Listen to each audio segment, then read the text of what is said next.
In this video, we're going to be providing an overview of the EcoVadis connector. As we can see here, we have a custom dashboard that has been configured in order to display the types of information that is being provided through the EcoVadis connector. This is a custom dashboard and an example of what you can do with the data once the information has been brought into ProcessUnity. As we can see here, we're going to get information such as the number of third parties that have been established through the integration with EcoVadis. We can see overall ratings and the breakdown as described through the EcoVadis overall rating here, or the global rating. Down below, we can see a breakdown of the 4 main areas of the EcoVadis connector data points of the environmental, labor and human rights, ethics, and sustainable procurement, as well as the overall global score. And this is an example of how you can look at this data from a portfolio perspective.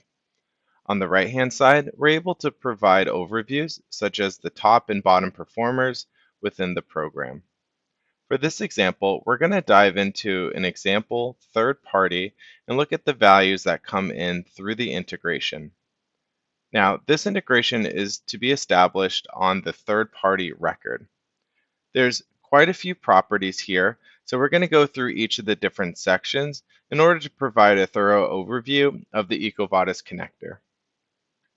As we can see here, the first property is the EcoVadis ID and an integration ID. These two IDs are going to be important in the setup of the EcoVadis integration points. If the third party exists inside of EcoVadis as an existing customer and inside the EcoVadis portfolio, you're going to be able to provide the EcoVadis ID right here into this property. If inside of EcoVadis for our customer, they do not have the EcoVadis ID, an integration ID will be established, and this is going to be used as the initial link between the request that's sent off to EcoVadis and this third-party record inside of ProcessUnity. Now, we're going to go over the example that there has not been a vendor that matches this vendor here inside of the EcoVadis platform. To do this, you're going to need to fill out the request form. These are some of the properties that are going to be required outside of the DUNS number here, such as high-level information in order to identify that third party. Now, this won't automatically add it into the EcoVadis platform.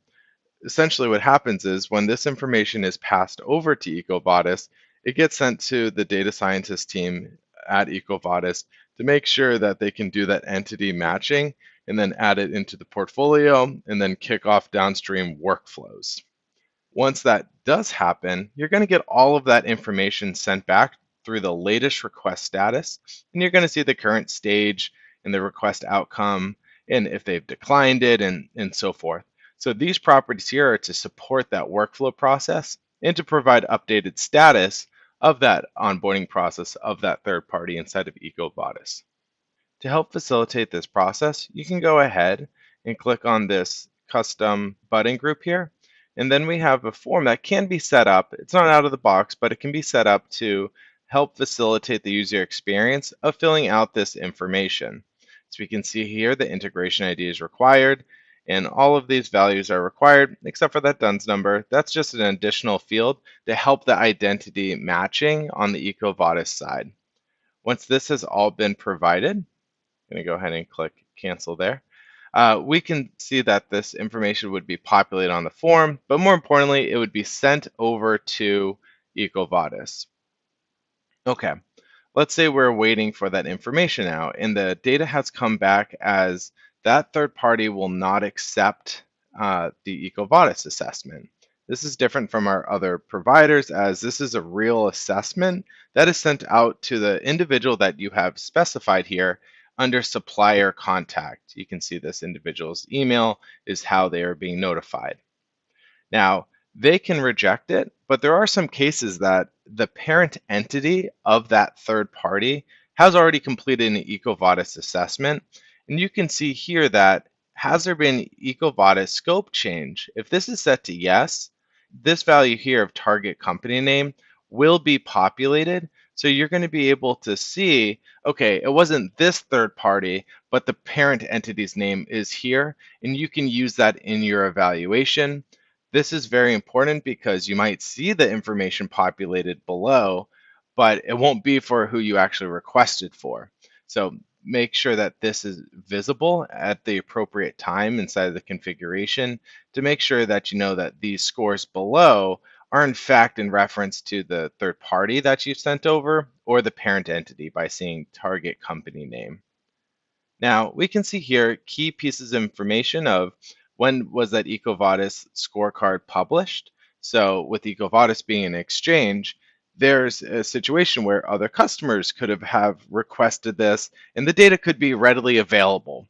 So you can see here when they've last published it and when they've accepted you into viewing their data.